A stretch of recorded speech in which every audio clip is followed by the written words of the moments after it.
हम कह सकते हैं कि वहाँ पर गठबंधन के हमें चांसेस दिखाई दे रहे थे, हम बिल्कुल साफ सुथरा कह रहे हैं। लेकिन बीजेपी का तो नामो निशान नहीं था।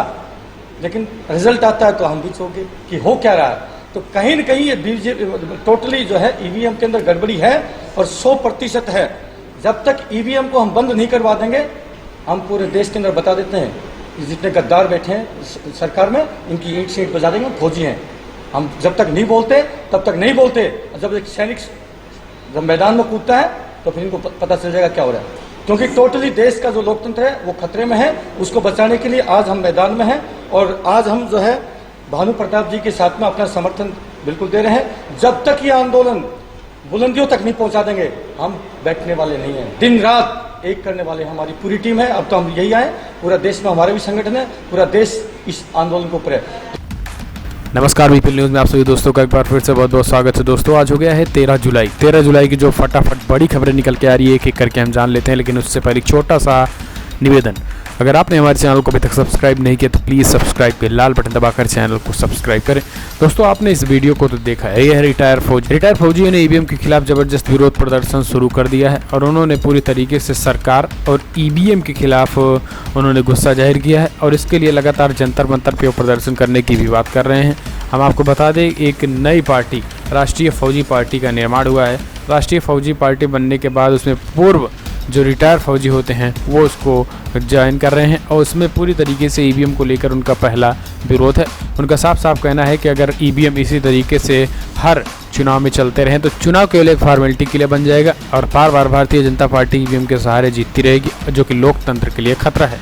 इसके लिए राष्ट्रीय फौजी पार्टी के साथ साथ आरजेएसपी यानी राष्ट्रीय जनशक्ति पार्टी के अध्यक्ष भानु प्रताप सिंह ने भी ऐलान किया है कि वो ईवीएम के खिलाफ जबरदस्त विरोध प्रदर्शन करेंगे। और इसी की कड़ी में एक प्रेस कॉन्फ्रेंस हुई जिसका अंश हमने आपको दिखाया।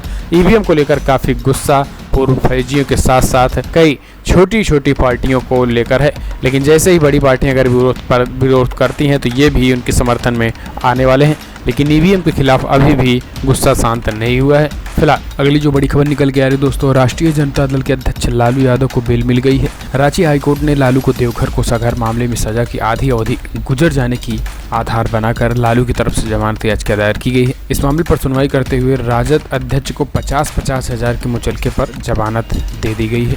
लेकिन हम आपको बता दें कि फिलहाल अभी भी वो जेल में रहेंगे। दरअसल लालू ने सुप्रीम कोर्ट के फैसले के हवाले से उच्च न्यायालय में इसी मामले में जमानत मांगी थी।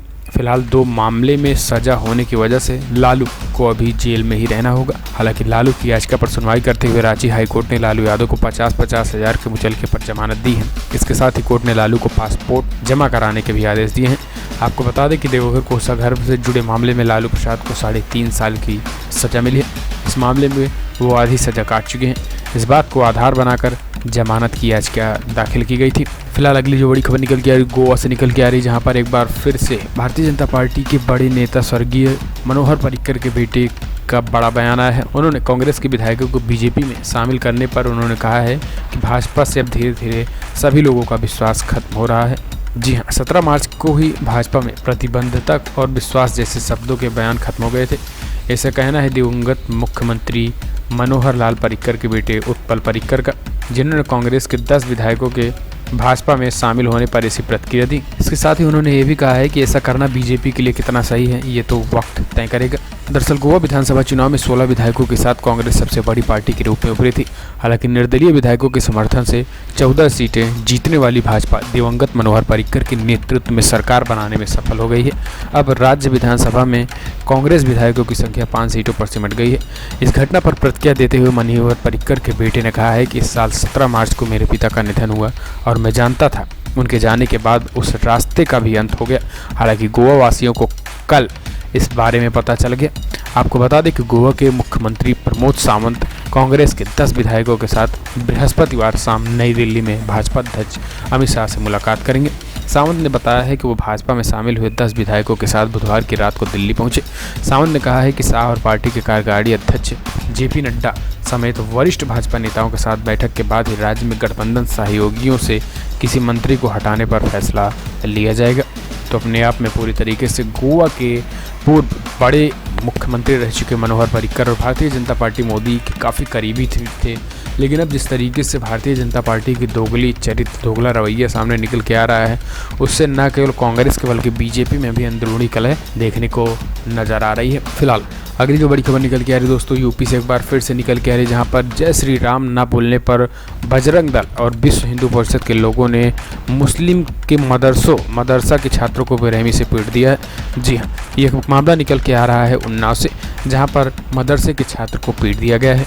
जय श्री राम न बोलने पर एक बार फिर से मुस्लिम युवक को बुरी तरीके से पीटा गया है। झारखंड, दिल्ली और कानपुर के बाद अब उन्नाव में मदरसे से पढ़ने वाले युवक से जबरन जय श्री राम बुलवाया गया है। इसके साथ युवक की कपड़ा भी फाड़ दिया गया है और उसके साथ रहे 3 और युवकों को बुरी तरीके से घायल कर दिया गया है। मामला बीते गुरुवार को है, जहां मदरसा में पढ़ने वाले छात्र सदर इलाके की जीआईसी ग्राउंड में क्रिकेट खेल रहे थे। तभी 3-4 युवक वहां पहुंचे और छात्रों के साथ बदतमीजी करने लगे, जिसके बाद उन लड़कों ने छात्रों से जबरन जय श्री राम के नारे लगवाए हैं। इसके बाद लड़कों ने मुस्लिम युवकों को क्रिकेट बैट से पीटा है, जिसके चलते 3 छात्र पूरी तरीके से घायल हो गए हैं और उन्हें सिर व हाथ में चोटें लगी है। इस मामले पर पुलिस ने केस दर्ज कर लिया है, साथ ही एक आरोपी को गिरफ्तार कर लिया है, मगर अभी भी 3 आरोपियों की तलाश जारी है। मदरसा मौलाना नईम खान के मुताबिक ये घटना गुरुवार को उस वक्त हुई है जब उन्नाव के सदर इलाके में जीआईसी ग्राउंड में दारुल उलूम फैज़-ए-आम के छात्र क्रिकेट खेलने गए थे। इसी दौरान उन लोगों ने पहले तो छात्रों पर पत्थर फेंके, फिर उसके बाद उन्हें पीटने लगे। मौलाना के अनुसार लड़कों के फेसबुक आईडी से पता लगता है कि वो बजरंग दल से जुड़े हुए लड़के हैं। आपको बता दें कि यह कोई पहला मामला नहीं है जहां पुलिस युवक से इस तरह जबरन नारे लगवा रहे हैं। इससे पहले भी झारखंड में तबरेज नाम की युवक पर चोरी का इल्जाम लगाकर उसे रात भर पीटा गया था। इसके बाद उसकी मौत हो गई थी।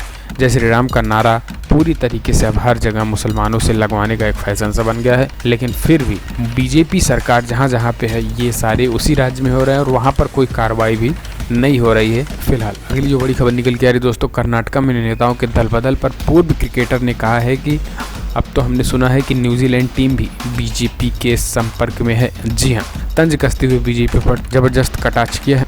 भारतीय क्रिकेट टीम विश्व कप से बाहर हो चुकी है। अब इंग्लैंड और न्यूजीलैंड के बीच फाइनल खेला जाना है, मगर इस बीच सोशल मीडिया पर भारतीय टीम के पूर्व फिरकी गेंदबाज बिशन सिंह बेदी ने एक मजाकिया ट्वीट किया है, जिसे कर्नाटका और गोवा में बागी नेताओं के बीजेपी में शामिल होने के बाद से जोड़ा जा रहा है।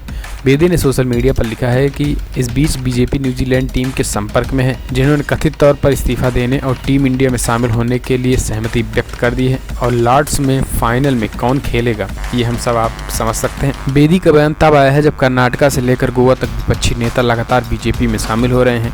गोवा में कांग्रेस के 10 विधायकों ने बीजेपी का दामन थाम लिया है, वहीं कर्नाटका में भी कांग्रेस जेडीएस के कई विधायकों ने बीजेपी में शामिल होने के फैसले ने वहां राजनीतिक संकट बढ़ा दिए हैं। आपको बता दें कि मई 2018 में हुई विधानसभा चुनाव में राज्य में त्रिशंकु विधानसभा की स्थिति बनी थी। विधानसभा के 225 सीटों में बीजेपी को 104 सीटें मिली थी, जो बहुमत से 9 कम थी। कांग्रेस 80 सीटें जीतने में कामयाब रही, जबकि जेडीएस के साथ मिलकर 23 मई को गठबंधन की सरकार बना ली थी। लेकिन अब पूरी तरीके से वहां पर घटनाक्रम बदल गया है और वहां पर अब बीजेपी पूरे ज़्यादा से ज़्यादा विधायकों को खरीदने की कोशिश कर रही है और यही लगातार उन पर आरोप बड़ा लगता चला आ रहा है। फिलहाल अगली जो बड़ी खबर निकल के आ रही दोस्तों, वो है गोवा से लेकर कर्नाटका तक भारतीय जनता पार्टी कांग्रेस के विधायकों को खरीदने में लगी है, कोशिश कर रही है, निर्दलीय विधायकों को खरीद रही है। और दूसरी तरफ अर्थशास्त्री कह रहे हैं कि भारत में मंदी है, यानी वो पैसा आ कहां से रहा है भारतीय जनता पार्टी के पास, ये भी सोचने वाली बात है। जी हाँ, लोकसभा चुनाव में जीत के बाद बीजेपी फुल फॉर्म में है। सबसे पहले तो कश्मीर में राष्ट्रपति शासन बढ़ाकर वहां का मामला निपटाया। इससे पहले पश्चिम बंगाल में बीजेपी और टीएमसी की लड़ाई में बीजेपी का सीधा फायदा हुआ, जिसके कारण बीजेपी 18 सांसद जीतने में सफल रही। अब कर्नाटका और गोवा में विपक्षी नेताओं को अपने खेमे में शामिल करने में लगी है। कर्नाटका तो कांग्रेस जेडीएस गठबंधन की सरकार पर सीधा हमला हुआ है, जहां कांग्रेस के 13 और जेडीएस के 3 विधायकों ने अपने पद से इस्तीफा दिया है, जिसके चलते राज्य की कांग्रेस जेडीएस गठबंधन सरकार पर संकट मंडरा रहा है। कांग्रेस और जेडीएस लगातार बीजेपी पर विधायक खरीदने का आरोप लगा रही है। इससे ज़्यादा चौंकाने वाली स्थिति तो गोवा में हुई है, जहां कांग्रेस के 10 विधायक बीजेपी में शामिल हो गए हैं। अब खबर यह भी है कि उनमें से 4 विधायकों को मंत्री पद और इनाम से नवाजा भी जाएगा। तो अपने आप में ये पैसा कहां से आ रहा है, ये एक सोचने वाली बात है। लेकिन जो आंकड़े निकल के आ रहे दोस्तों, उसमें माना जा रहा है कि तो शिक्षा का बजट का जो पैसा है वो कहां जा रहा है वो पता नहीं है। हाईवे निर्माण के जो बजट के पैसे आ रहे हैं वो कहां जा रहा है। स्वास्थ्य का जो पैसा जो बजट आ रहा है वो कहां जा रहा है वो नहीं पता है। लेकिन जब नेताओं को खरीदने के लिए पैसे आते हैं तो ये भी नहीं पता होता कि आखिर नेताओं को खरीदने के लिए पैसे आ कहाँ रहा है, बजट का पैसा कहाँ जा रहा है, नेताओं को पैसे जो खरीदे जा रहे हैं वो कहाँ से आ रहा है, ये अब आप सब समझ सकते हैं। अगली जो बड़ी खबर निकल के आई दोस्तों वो है दिग्विजय सिंह, कांग्रेस के वरिष्ठ नेता ने भारतीय जनता पार्टी पर जबरदस्त निशाना साध दिया है। उन्होंने कहा है कि बीजेपी ने नोटबंदी के दौरान इतने पैसे कमाए हैं कि अब वो विधायक खरीद रही है। जी हाँ, कर्नाटका और गोवा में विपक्षी नेताओं ने बीजेपी ज्वाइन कर ली है। कर्नाटका में अभी फिलहाल बवाल नहीं थमा है। 10 बागी विधायकों को विधानसभा अध्यक्ष के समक्ष पेश होने पर और स्वीकार किए जाने के नए सिरे से अपना इस्तीफा सौंपने के बाद विधानसभा अध्यक्ष के कदम को लेकर रहस्य बरकरार है। लेकिन इस बीच दिग्विजय सिंह ने बड़ा सवाल खड़ा कर दिया है। दिग्विजय सिंह ने साफ साफ भारतीय जनता पार्टी पर निशाना साधते उन्होंने कहा है कि नोटबंदी तो हो गए हैं, लेकिन नोटबंदी के बावजूद बीजेपी के पास आखिर इतना पैसा कहाँ से है कि वो कांग्रेस के विधायकों को 100 करोड़ रुपए में खरीद रही है। आखिर ये भी मामला उठना चाहिए, लेकिन मीडिया में कहीं मामला उठ नहीं रहा है। फिलहाल राजनीति कुछ इसी तरीके से होगी तो ये सारी राजनीति इसी तरीके से देखना और झेलना भी पड़ेगा। फिलहाल आज की बड़ी खबरों दोस्तों इतना ही। अगर आपको वीडियो पसंद आया तो लाइक करें, शेयर करें, कमेंट के माध्यम से अपनी राय देना ना भूलें कि आप इन सारे मुद्दों को लेकर क्या सोचते हैं।